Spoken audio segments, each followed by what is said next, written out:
ഉമ്മച്ചാ ഗിരിരാജൻ കോഴിയെ നമുക്ക് കഴുകിയെടുക്കാം. ഇനി അതിലിട്ടിട്ട് കഴുകുക.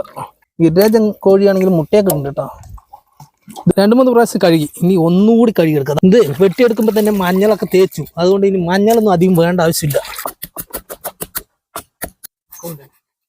അപ്പൊ ഉമ്മച്ചാ പൊടിയിട്. മഞ്ഞപ്പൊടി, വലിയ സ്പൂൺ മുളക് പൊടി. ഒന്ന് പോരാ, മുളക് പൊടി എപ്പോഴും 2 സ്പൂണാണ്. മല്ലിപ്പൊടി ഒരു 2.5 അല്ലേ.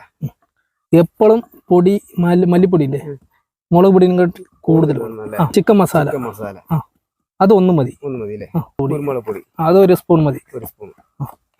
നമുക്ക് ഇനി അതൊക്കെ ചേർത്തിട്ട് വേണമെങ്കിൽ നോക്കിയിട്ട് ഇടാം. എല്ലാം കൂടിയിട്ട് ഒന്ന് പിണഞ്ഞ് വെക്കാം. ഉമ്മച്ച ഉപ്പിട്, പറയാത്ത മുന്നേ ഇട്ട് കഴിഞ്ഞാ പിടിക്കട്ടെ. ഗിരിരാജൻ കോഴി വെക്കാനുള്ളതാ പാത്രം വെച്ച് കൊടുക്കുന്നുണ്ട്. ഇതാ ഓയിൽ ഒഴിച്ചു കൊടുക്കാം. ഗ്രാമ്പൂ, കറിവേപ്പില, ചെറിയ ഉള്ളിയാണ്,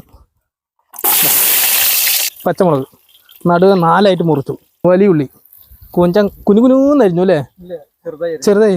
അല്ലെങ്കിൽ എപ്പോഴും കുനുകുനാണ്, ഇപ്പൊ ചെറുതായിട്ടാണ്. തക്കാളി ഇടാ, പക്ഷെ ഇത്തിരി ആദ്യം മാറ്റി വെക്കാം, ഇത്ര വേണ്ട. അപ്പൊ ഞാൻ ഇളക്കി വിടാം. 2 കൂടി ഇഞ്ചിയും വെളുത്തുള്ളിയും ചതച്ചത് വേണ്ട.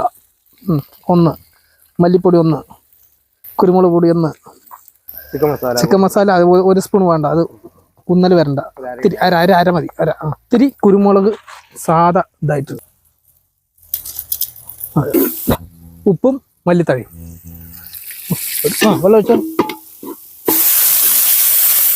മച്ചാ ചിക്കൻ കമത്തിക്കോ. ഒരു അരമണിക്കൂർ റെസ്റ്റിന് വെച്ചതാണ്. പൊടികളൊക്കെ ഇട്ട് കൊടുത്തിട്ട് പിണഞ്ഞ് വെച്ചിട്ട് ഒരു അരമണിക്കൂർ റെസ്റ്റിന് വെച്ച ചിക്കനാണ്. നമ്മളേ കുറെ നേരമായില്ലത്. ഉഷാറായി പറഞ്ഞാ നോക്ക്, എല്ലാം വെന്തും ചെയ്തു. അടിപൊളിയല്ലേ. ഇനി സമയം കുറേ ആയി, കണ്ട ഇരുട്ടായി. ഇനി ഒന്നും പറഞ്ഞിട്ട് കാര്യമില്ല.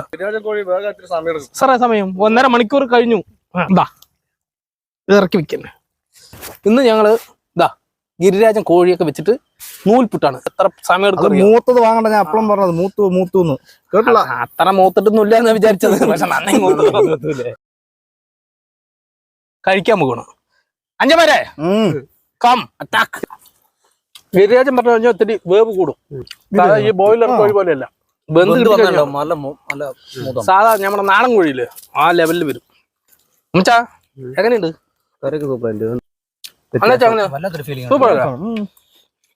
എല്ലാവരും കൂടെ ഒരു ടാറ്റ കൊടുത്തോ. എല്ലാവരും ഒന്ന് സപ്പോർട്ട് ചെയ്യാം. വീഡിയോയിൽ കാണാം.